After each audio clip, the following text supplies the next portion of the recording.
А, нет. Такой смешной. Такой прям лаки.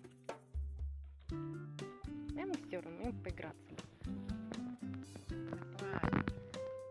Чего?